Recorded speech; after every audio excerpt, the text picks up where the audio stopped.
Dennis Giles Jr. And in this video, we're going to discuss Chapter 2. Freedom of expression. What is freedom of expression? Freedom of expression is the meaning or right to express yourself freely. Express yourself freely, dealing with things such as your sexual orientation, gender, religion, or belief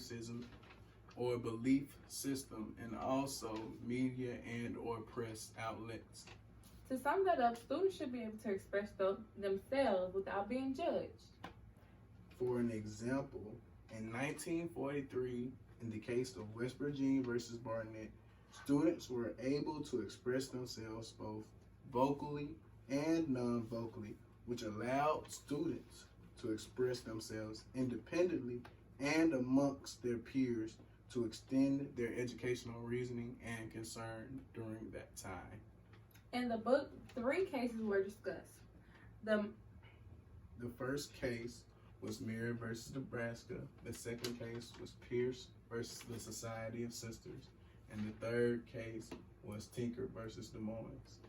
In the first case, it was Mears versus Nebraska.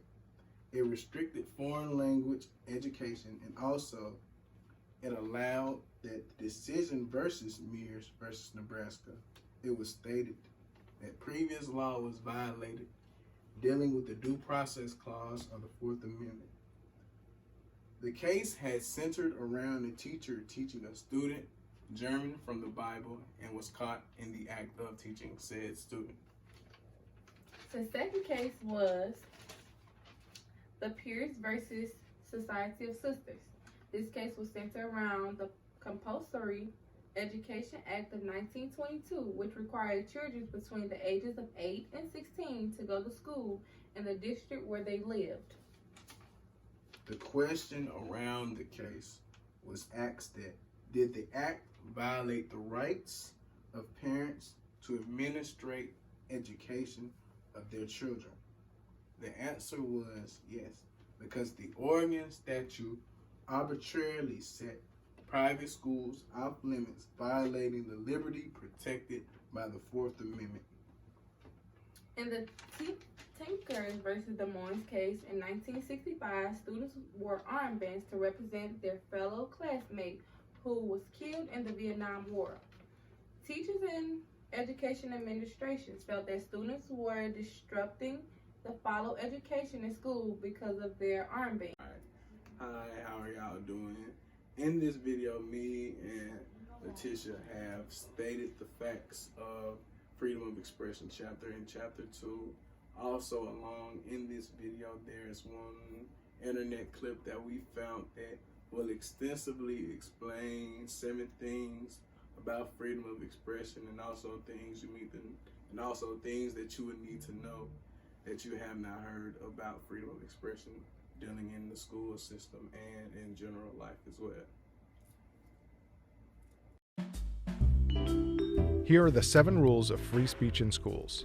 1. Students from 1st grade to 12th can't be punished based on their political or religious speech. As the Supreme Court said in the Tinker case, it can hardly be argued that students shed their constitutional rights at the schoolhouse gate. This protects, for instance, wearing black armbands to protest a war, distributing religious messages to classmates between classes, or criticizing a teacher over lunch. 2. Schools can punish speech that materially disrupts schoolwork, for instance, because it prompts fights. That's why lower courts have let schools ban clothing that displays Confederate flags, and in one case, even clothing that displays an American flag on Cinco de Mayo when that display led to violence. That's a kind of heckler's veto, where threats against the speaker are used by the government to justify restricting the speaker rather than the threateners. Usually the government can't impose such a heckler's veto, but the rule in schools seems to be different. That may not seem right to you, but I don't make the law, I just make videos about it.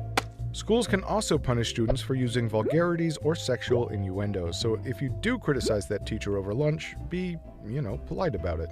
4. Schools can punish speech that seems to praise drug use, and probably also alcohol use and other crimes, at least when that speech doesn't seem political.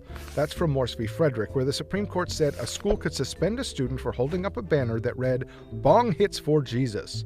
Yes, this is a real case. In fact, you can actually find audio of Supreme Court Justice Stephen Breyer saying, "Bong hits for Jesus," which is completely surreal. So, legalize marijuana is probably okay, but marijuana is awesome? Probably isn't.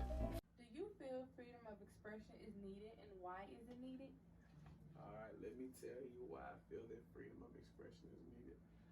feel that freedom of expression is needed to help us navigate ourselves through systems of power, education, and being this one regarding towards the chapter that we're discussing in freedom of expression.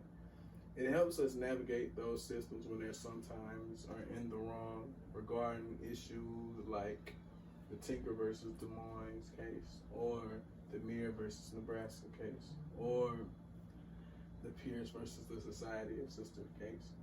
It helps us to fight those opposing systems when they're in the wrong. That's why I feel like the freedom of expression is needed.